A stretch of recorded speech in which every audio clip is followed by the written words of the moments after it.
Set to go, a rockin' open on a pristine-looking and certainly perfect weather afternoon, or I guess morning at this point, shortly after 11 a.m. on this January 2nd, 2021. Here's what we're dealing with, and it's pretty nice at Gulfstream Park. We're glad you're with us, everybody, from that clubhouse turn shot to our respective studios. Jason Blue to Keisha Courtney. Hope, well, New Year's Day was a good one for everybody out there, and it's back to the grindstone here today at Keisha. 11 races on the card. And it did feel like a Saturday card yesterday as we were commenting, I think, all day. Ron and I kept saying back and forth to each other, is today Friday? What day is it? But it was a great card yesterday. Irad Ortiz sweeping the stakes, winning 5 races on the card. We have 5 stakes on tap today, though. Looking forward to those newly turned 3-year-olds making their mark at the start of 2021. Absolutely. I mean, the Mucho Macho Man, most importantly, begins that march towards the Holy Bull, the Fountain of Youth, and, of course, the Florida Derby in late March. And,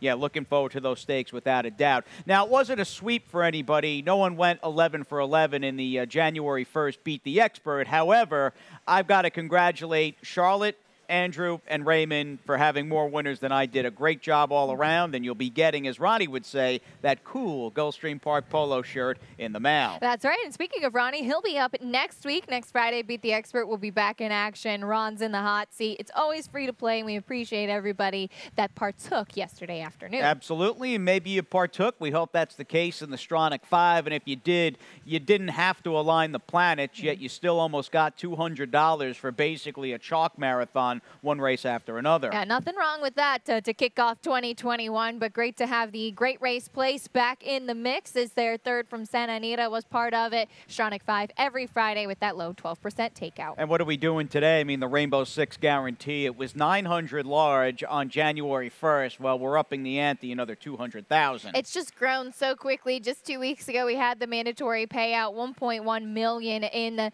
the guaranteed pool. It starts in race number 6 with a starter allowance race that's 1.5 miles on the turf. You know I love those, Jason. No, I'm with you. And a couple of key rematches in that race, some new shooters in from out of town, and although a non-stake on the card, it's an interesting race, no question about it. Now, the early pick 5 this afternoon lost a couple of key players, at least the opening leg dig, and I'm curious, Acacia, because I would imagine you probably, to an extent, had to go back to the drawing board in putting together this play, losing the 2 favorites in race number 1. And the 2 that I would have stood alone with for the opener. So I wanted a little coverage because I just really don't trust anybody here in the opener. Ill Will is 8-5 currently, very early in the wagering. And to be fair, she's never run this low, but she also hasn't run in over a year. So we'll see what she does. Joe Orsino, of course, fresh off a nice return from Primus yesterday in the Janus. The 3 Talega Dinero, first-time starter for Kent Sweezy, looked logical, and then I included Mystic Moon as well. Moving on, 2 deep in the second, 3 deep in race number 3. Our stakes action kicks off in the 4th with the Dania Beach. I'm 3 deep there with Fighting Force, Kentucky Pharaoh, and the number 6, It's a Gamble for Kelly Breen. The Glitter Woman wraps things up. I'm going to stand alone with Hit the Woe, who won so nicely last time out for a $27 play. All right, fair enough. Now let's talk about this upcoming first race, Acacia, where we'll begin with Joe's horse. Why not? Because the 10 Ill Will has never started a maiden claiming company. Is first time Orsino here. Joe's had a good meet, obviously highlighted by yesterday's Janus Stakes and Irad Ortiz Jr. Long layoff, though, and a horse who just hasn't started in quite some time. And I think the drop is the biggest appeal here because it's been a while since we've seen this horse. Tampa, December of 2019. And, of course, a few of the horses from Gary Contessa's barn when he did retire did move over to Joe Orsino. So I would imagine Joe's probably seen this one before. Maybe there were some issues that did sideline her for a while. But she's been back on the work tab for a few months, so he's gotten a chance to get reacquainted acquainted with her. Again, the drop in class makes the most sense. As a first-time starter really could just be in the right place. Unfortunately, Kent Sweezy just 1 for 25 with first-time starters in maiden claiming, but a barn that has been picking up a lot of steam, and this really could just be the right place. That's the issue with her, at least the positive issue I have, the right kind of spot first out. And it's funny, though, working for Jimmy all those years, Jimmy's never really been Jimmy Jerkins, that is, a first out popping guy, and Kent really hasn't done that either, but a good spot for the 3 Talega Dinero in that first race. Let's move on to the second. We'll hit the main. and we'll bring on this 12-5 3-year-old, a maiden claimer in this spot. And the elephant in the room and the big favorite coincided with that statement is the 8 who we picked in hard game. In the end, I think Acacia, I kind of just threw up my hands and said, all right, I just hope this one gets it done for the 12-5 for Mike Maker. That's exactly what I said, because I can understand why Mike's been running this colt on the turf the last couple starts. It's all turf pedigree on the bottom side with the have to a multiple graded stakes winner, Home Run Kitten, who is a very good turf runner. So we'll see. Things haven't panned out yet, but it's just a significant drop in class and good connections. And I'm just hoping Irad Ortiz and Luis Sayas taking the call on Nona Rack.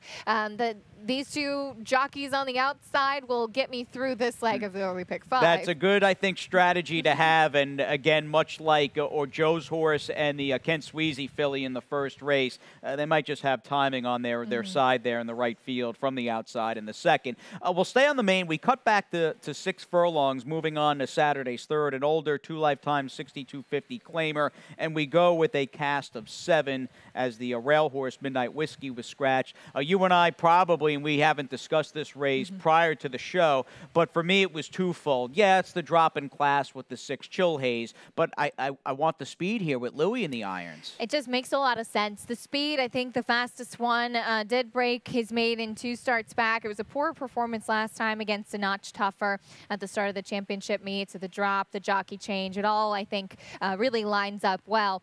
I think perhaps just based off of speed figures, the horse to beat is the 3, the Rain Man. But first time on conventional dirt, have only ever run on turf in the Tapeta up at Woodbine. But seeing Irad Ortiz take the call for this one, who's not the most winning type, but has run some good races, we'll see how he transfers that form here to Florida. That's the big issue and question. Does he handle the dirt? I tend to find the few Woodbine shippers we see are snowbirds. I think as a whole, Acacia, their bread, for the most part, is buttered on the turf down here and not the dirt. Well, that's fair. I mean, you'd have to imagine for many people shipping down here to Florida for the winter, the goal is to get turf racing that you can't get up in Canada right now or up in New York or wherever you're coming from. So definitely you see more turf horses. But in general, and I talk about this often, just from a physical aspect, you think about it coming from such a colder temperature down to the hot down here. Horses handle cold temperatures much better, and this is an aside, but that's why I like these Woodbine shippers maybe after at least a work, but maybe after a race here in Florida. I would imagine he left his winter parka up in Toronto, the 3, the Rain Man, down here in his GP debut. Stakes action, let's do it. It begins the first of 5 stakes, in fact, in Saturday's 4th race, the $75,000 Dania Beach. We're on the turf with these newly turned 3-year-olds going a mile. And down inside, there are, I think, an abundant number of parallels shared between 2 recent, and that's the real common thread between the 1 Fighting Force and the 2 Kentucky Pharaoh. A couple of recent Gulfstream Park turf graduates who both look good for top barns in the process. Let's begin, though, with Jack Sisterson's horse in the 2 Kentucky Pharaoh, who's got a 14-day turnaround. This is a pretty quick turnaround, but all in all, this was a colt like a duck to water that really took to the grass with no problem. Yeah, and I had really liked him trying the turf. And as we learned yesterday, too, don't let Julian Leperoux get left alone on the front end with a horse with speed, because that's exactly what he did on this guy. And he won really nicely. It is a quick turnaround, and that's a little bit of a concern for me. But you have a horse that won so well on the turf. This race is in the condition book.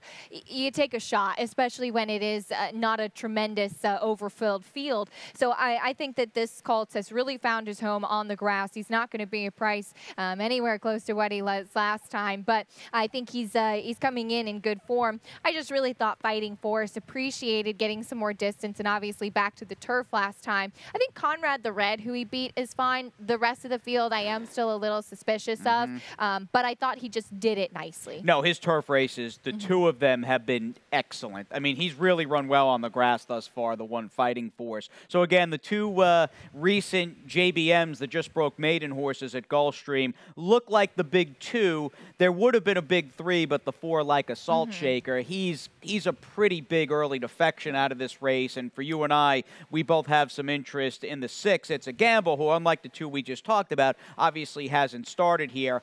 I don't question his talent, Acacia. I'm wondering ultimately how far he wants to run at this stage. And it's so funny because physically he looks like he wants to run a distance of ground. He's by English Channel. You'd think that going long shouldn't be a problem.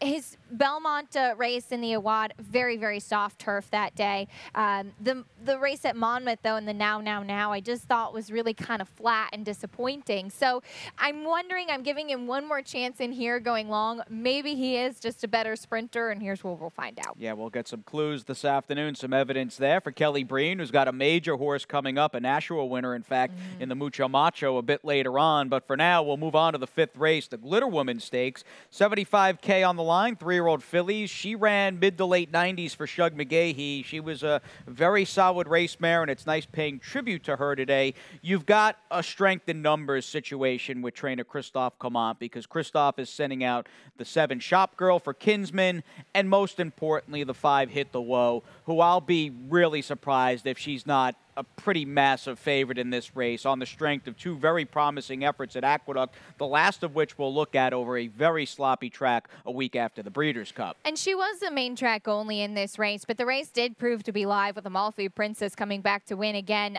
with a 71 Beyer speed figure, I should say, break her maid in the next time out. And her debut behind Cafe Society, who I think is very talented, I thought was a strong performance too. As she tips out here on the number 1 in the white cap on the outside, she finished up just so nicely. So I'm not discounting this race because it was a wet track, because I think both of her starts have been strong so far. I think she's talented and should appreciate an extra half furlong. As you saw, Joelle Rosario, classic can ride to the wire. Filly by Vancouver, stretching out. She looks legit to my eyes. The wild card in this race, I feel comfortable saying, happens to be the 2 Lucifer's Lair. And I've got her highly rated behind the favorite, simply with the hopes that this is a filly, a quality road filly, mind you, that needed just maybe a little bit of time to mature and grow up as she returns as a 3-year-old. And Todd scratched her out of the cash run yesterday to go the mile. I'm curious what you think about her 2, or mainly that first race as a 2-year-old, which wasn't all that fast. But what do you make of her coming back, first start since the Adirondack? Yeah, I don't really know. I think she's probably better suited sprinting versus trying the mile yesterday. And we saw, I think, a solid performance from the winner going a mile in the cash run yesterday.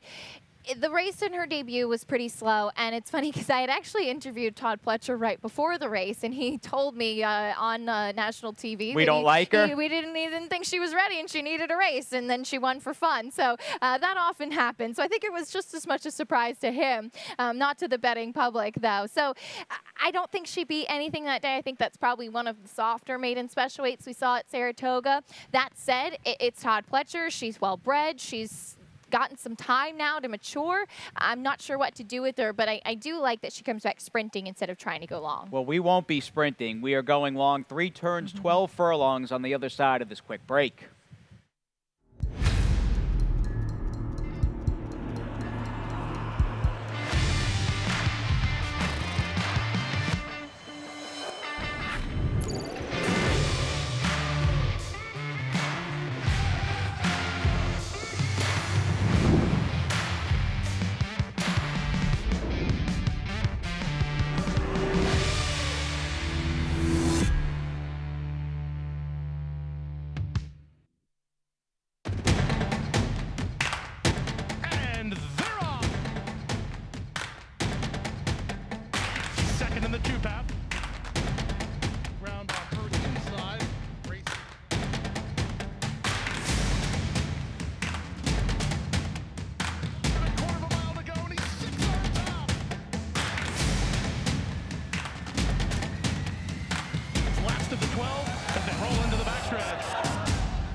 Sun is shining on a fast and firm January 2nd at Gulfstream Park. Acacia and Jason back with act number 2. And we really hit the meat of this card, Acacia. We've covered a couple of stakes so far, but the Rainbow not only begins with a 12-furlong turf race, it is really kind of a harbinger of things to come with a trio of stakes in the sequence. Yeah, I can't wait. And a very good maiden special weight in there, too, in the 8th race. This Rainbow Six, 1.1 million guaranteed. And I could not find a single today.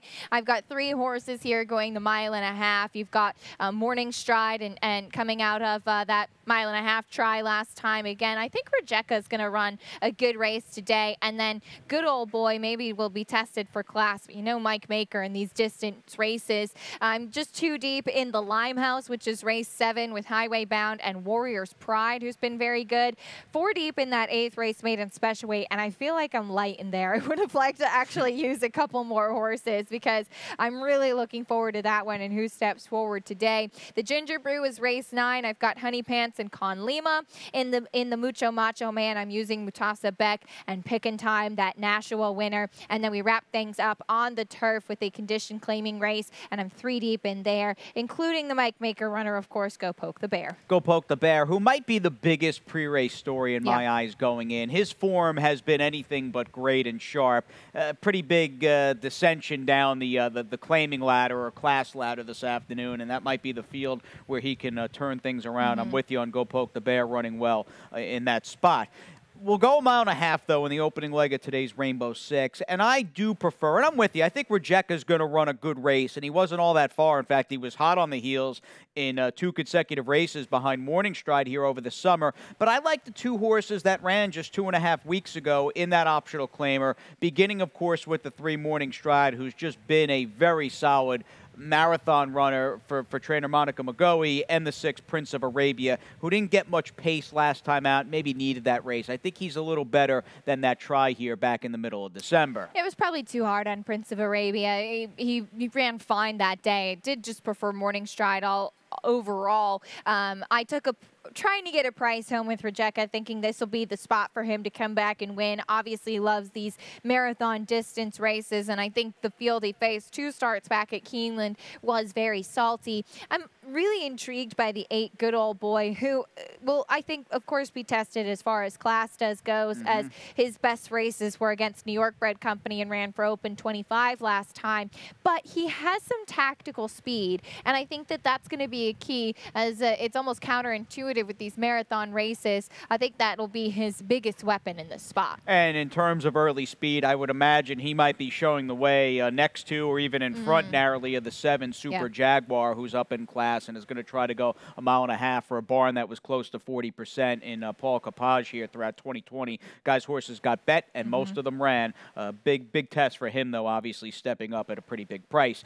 Late pick 5, let's do it. It starts with the Limehouse. That'll go in Saturday's 7th race, named for a former multiple graded stakes winning runner for trainer Todd Pletcher. I am 3 deep in the opening leg, preferring the 2 Highway Bound, who I'm just really looking forward to him and hoping he's just going to continue his evolution and to get bigger, stronger, and faster as a 3-year-old for Bill Mott.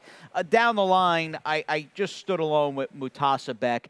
If he's as good as once was advertised and can build off of mainly that Saratoga race first out, I think there's an argument that he's supposed to win that race and beat that field in the Mucho Macho Man. So I stood alone with him. You've got a $27 late pick 5 play.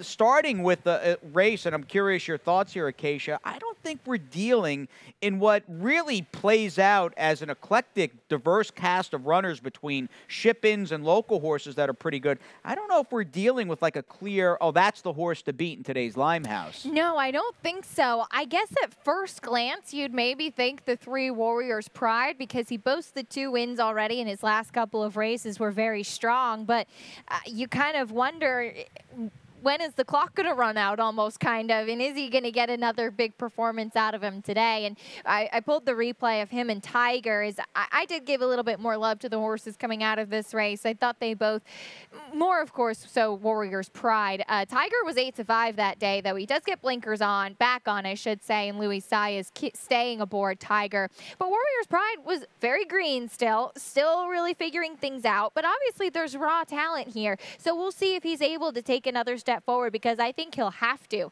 I'm all in with you on the 2 highway bound. I think that he's perhaps the one to beat, though another one that's mentally still figuring things out. Well, and I hope in terms of just him still maturing and hopefully growing up. I mean, he hasn't run since the day before Halloween, so he does have a little more time to kind of get recalibrated for one of the masters in trainer Bill Mott with that gigantic Godolphin pedigree. And any thought on the Safi horse, Safi Joseph, the 4 Drain the Clock, who went unbeaten, was even money in that race at Delta, and broke iron. I don't know how many times I've seen a broken iron as a short comment, let alone with the big even money favorite in a 100K stake. Yeah, I wonder if the strap for the stirrup snapped coming out of the gate. Sometimes can rubs and you know, riders wear their stirrups so short. So I'm not sure exactly what happened there, but I mean, you know, right out and dropped his rider that day. So he ran very well in those first couple of races. I found this a very tricky field in here, Jason. Yeah, I'm with you. You gave some love to Runway Magic, who got a big figure last time out that I highlighted, and maybe it was just putting it all together, but it was such a dramatic step forward last time. Yeah, but I will say when Rusty Arnold gets a solid 2-year-old, I mean, he's a guy that's going to bring them along at their own pace, and you know, you might just be dealing with a horse who fairly late in that fall meet, in fact, that was probably closing weekend right after Thanksgiving, really got good, and I'm hoping he can build off of that, and I think he's going to be motoring, cutting back to 6 furlongs. Interesting race in the Limehouse, just a lot going on, and as we were saying, just a very diverse cast. We don't miss a beat, really, in the 8th. I know we're dealing with non-winners here in this maiden special weight on the turf at 1 16th, but this race looks loaded to me. I think we should start, though, and you wound up taking the same horse that I thought I was being cute. Yeah, being the cute wise guy. But, you know, let's start not only with Floriform, the 5-horse for Judmont, who you and I both landed on, but Bill Mott in general, who, of course, also has the 6 Crew Dragon. I think he's a good pivot-off point, not only having 2, but having 2 very interesting horses. And I think they're both very live in this spot. Crew Dragon, who his 2 races kind of look the same on paper, but I think he was kind of closing into slow paces in both of them. And I think actually ran fine in both starts, and another one just kind of putting things together as he has the turf experience. You, I'm sure, like I did, saw some of the interesting kind of sneaky turf pedigree, if you will, with Floriform, who just visually, to me, looked like the type of horse that should handle the grass. And I don't mind into mischiefs on the turf at all. I think they can run on anything. The sister to Rob Roy, who was a good European turf runner for Sir Michael Stout. And a couple of, and they were minor turf winners, but you do have a couple of older turf winning siblings in the family for the 5 Floriform. It's funny, though, as we were wrapping things up in the Limehouse discussing Runway Magic for Rusty Arnold, who's by Run Happy, it's kind of neat. I like when things like this happen because clearly Todd Pletcher, like Bill Mott, has 2 horses in today's 8th race. One of them happens to be a very important first-time starter in the 9 Prayer Book, who's by Uncle Mo, cost a lot, and is a younger half-brother to Run Happy. What's going on up at PBD? What'd you think of this horse's work tab? You know, I didn't love it, to be honest, and that's why I like you. You can see on the outside, a little bit green out of the gate in here, and I love that we get the chance through XBTV to see them breaking from the gate and some have these workouts. Seems a little bit one pace to me in the blinkers, and I don't like Todd Pletcher first-time starters that debut with blinkers on. So we'll see if he does show up with blinkers this afternoon. Does manage to pull away nicely from the mate and does have a little bit of a turfy action. And in fact, there is a sibling, Any Questions, who is a good turf runner. So it should be interesting. Once he gets going, he goes pretty well. He's got that Uncle Mo, like how Blew It, that grindy sort of, like one-paced action. I think the board's going to be a good gauge in this race for him. Fair enough. I see you've got some interest in Please the Pharaoh down inside for trader John C. Kimmel.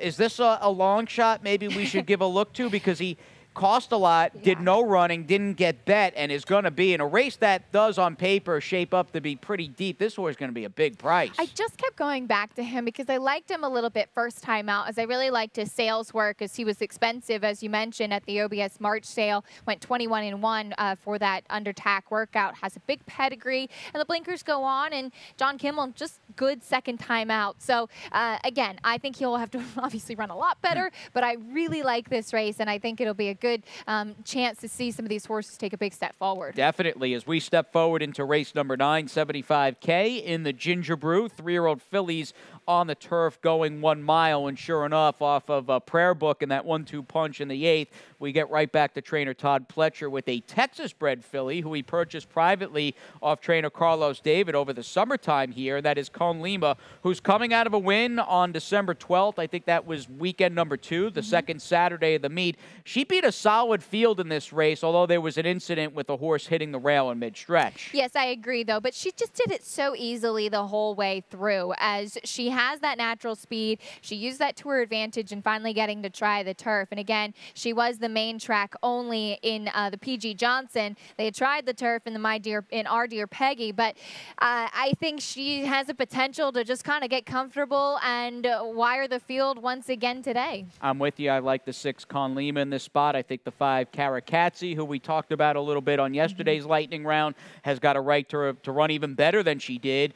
Got it done, paid a pretty big price, but was quite green and still was very much figuring things out in deep stretch for Armando de la Cerda. And I like that comparison you made yesterday with 3-year-old fillies and this barn on the grass. Yeah, you think back to Cheermeister, who was so good in the turf stakes throughout the last championship meet here at Gulfstream for Armando. So I wouldn't count her out like you. Honey Pants is stretching out in distance, and she does have some natural speed, but I'd imagine her sitting just off of Conlima. She's the type, she's not the fastest out of the gate. She kind of takes a few strides and gets into the rhythm. She did win nicely for her maiden score behind a wire-to-wire winner in Stakes Company last time out. We both had a big scratch in this race in Oyster Box. Don't want to forget to mention her, because you do lose a major player with her absence.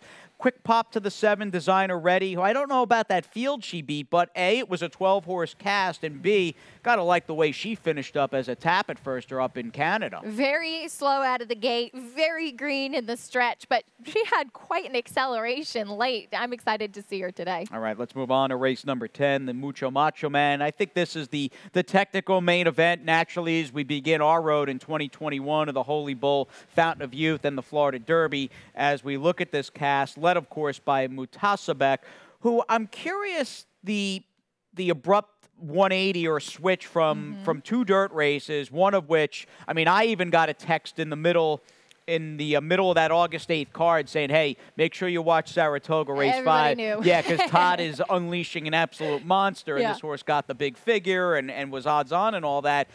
Was bet against Jackie's Warrior in the Hopeful, and that horse was drawing some comparisons to an Uncle Mo type brilliant 2-year-old. Couldn't go the distance in the Breeders' Cup Juvenile around 2 turns at a mile and a 16th. You know, do you think maybe in Todd's mind it was a case of not wanting to potentially run against Jackie's Warrior if he was as good as everybody thought he might be, and that prompted the Bourbon try, a race he, by the way, did win? Yeah, I don't know the thought process. It might have been the case. Unfortunately, he was well beaten in the Breeders' Cup Juvenile Turf as well, so it didn't turn out to be a better move, but now is a graded stakes winner on grass and grade 1 placed on dirt. So as far as potential value down the road, he's really off to a great start in just his 2-year-old season. That said, his maiden debut win at Saratoga was sensational, and he was one of the favorites then on the turf too. Fire at Will was a big price in the Breeders' Cup. I don't really know what to do with him. I think he's a very talented horse. He's a lovely mover, beautifully put together. His Bourbon win was so far off of it and closed well. I just felt he's maybe has some questions, and I think you think he's overrated or potentially overrated going into this? We'll figure this out today for sure. That said, I think they're still figuring out exactly what he has to. All right. Now, the 7 pick in time, we don't have the surface questions. This has been a talented J-bred by Stay Thirsty, who's been good on the dirt. I mean, clearly the high water mark was that upset in the Nashua. That was a day we canceled because of a heavy rainstorm at GPW, and I was fixed in making sure I watched that race because Isolate was coming up for Kathy Ritvo after looking so good down here. I don't know about... I know this horse ran well in the Nashua. I don't know about that field collectively. No, you know what fair. I mean? That's very fair. That said, I think the Remsen was very good. I think Brooklyn Strong is really talented for Danny Velasquez. You do? Okay. I do. I like him a lot. I don't think that this horse loved the wet track that day either. And I think turning back also from the 9 furlongs to the 1-turn mile today should be a big move forward. Just overall, I thought he had the strongest body of work. Really, the only bad race was the try in the Saratoga Special after a debut Monmouth win. And any thoughts on the number 3, Easy Time, who's a colt by Knott this time, cost a lot. Sire, of course, that had 28 winners during 2020. I've been such a big fan from the start of him as a stallion, and he's been really impressive. I like that this one has been at Palmetto since at least the start of December. Again, coming down from Woodbine, getting acclimated here. Definitely had a nice win first time out. We'll see how he does facing the big boys. And we'll see what shakes out, of course, in the Saturday finale at about 5:20 Eastern, give or take a minute or two. We're on the turf here, mile and a 16th, $35,000 to $25,000 older claimers at a race that is just nuts. Although you and I are very much in the same zip code, you're going to need a little bit of luck to get through this race, and a good trip, of course. I wound up giving the nod, and I liked him last time, and he ran great without winning to the 8 Golden Decision, who as a whole, Peter Walder has moved up this horse and has gotten him more consistent than he's been in a long, long time. I'm hoping he didn't fire his big race first off that layoff and can at least run as well this afternoon. If he does, I think he's in with the big chance.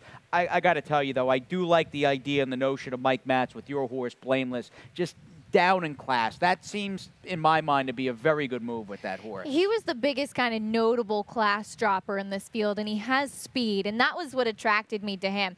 It hasn't been the same lately, but I think like 2 years ago, my favorite angle in the championship meet was Michael Matz and John Velasquez teaming up. So I'm going to try to resurrect that angle on the nightcap today. Does Go Poke the Bear resurrect himself in this spot? Yeah, he could. He absolutely could. I mean, look, it's been a while since he's won, but his last win was here at Gulfstream back in January. They thought enough of him after that to try him against Zulu Alpha and Bema's Boy in the Pan American. All right, as we, of course, dive into our January 2nd edition of the Lightning Round here on Gulfstream Park today. And our first topic, our first order of business, is a quick recap of yesterday and what happened on New Year's Day, beginning fittingly with Imprimis and Primus, who was just really good getting it done in the Janus over Extravagant Kid and what turned out to be a blanket finish. This was a thriller, huh? And the two kind of class horses with him and Extravagant Kid closing down. The Critical Way ran well, setting the pace that day. And just seeing those two horses coming out of the Breeders' Cup Turf Sprint with that big late run. And I got to speak to Irad Ortiz afterwards, who also rode Imprimis in the Breeders' Cup. And he said it's just really special that, A, he was able to ride him back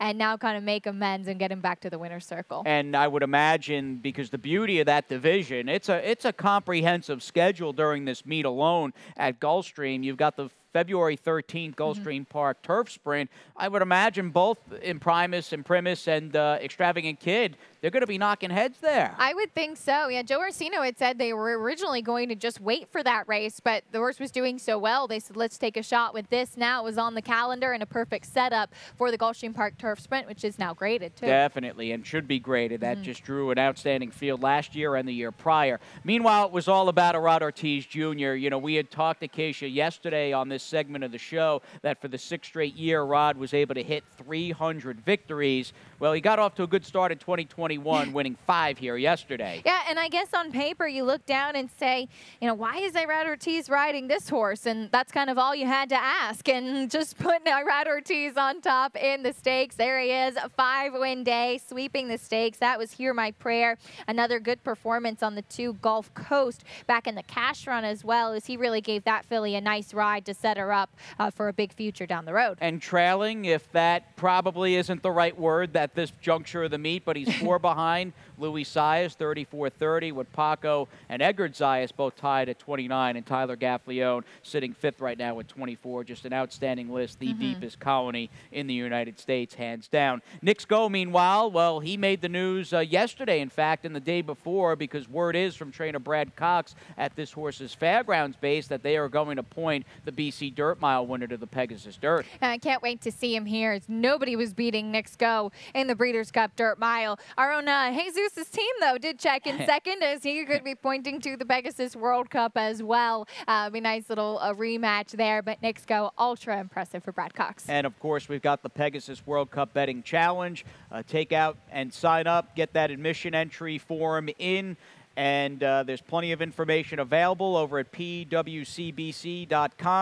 and going to be a great day. And do want to remind everybody as well, Acacia, that tickets for the Pegasus are on sale now. They are. You can always check everything up on the Pegasus World Cup website. January 23rd, the 5th rendition of the Pegasus World Cup, and we look forward to welcoming everybody back here to Gulfstream Park. The PWCBC. Say that 5 times fast. That's right. Let's pay tribute today, not only to the likes of Limehouse and Glitter Woman, but I thought we thought a retrospective on both Mucho Macho Man and Ginger Brew would be neat, and a lot to still look back fondly with the career of Mucho Macho Man, who began his racing days in humble beginnings at what was then called a race course, purchased by the Reeves and transferred to Kathy Ritvo, and the rest was history. I mean, what a career he had. Yeah, he really has.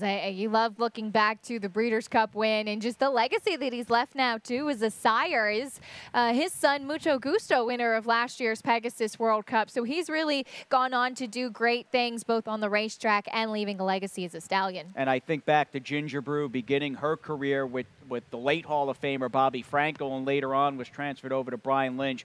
She was an Ontario bred, did some wonderful running, mostly up in Canada, but took her show on the road, and always liked the fact not only, again, was she an Ontario bred, but that she won this Woodbine Oaks some 13 years ago with Javier Castellano. Yeah, I love that, too. And what a great video, too, to get a chance looking back in time, so to speak, on a big performance from her, just pulling away from everybody in the Woodbine Oaks. So I think the races for those 2 horses that are named after them today really do them justice, and looking forward to both. NTRA Moment of the Year voting is now open over at NTRA.com. We've got a little bit of a backdrop of if I could take wagering or get down on a wager, I think the 2020 Preakness between Swiss Skydiver and Authentic is going to be a handy winner. I'm not saying there weren't other great moments throughout a very topsy-turvy and unforgettable 2020, but this, I think, is the heavy favorite because it was just that good. I'm so with you. This was just awesome in so many ways. They put on such a great show, and of course, seeing what Authentic did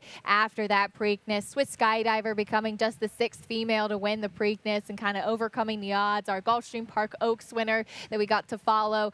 That, for me, was the best moment of the year. All right, we get another great moment this afternoon. 11 times, in fact, to hear the man upstairs, Pete Aiello, who's coming up next with those Saturday scratches and changes.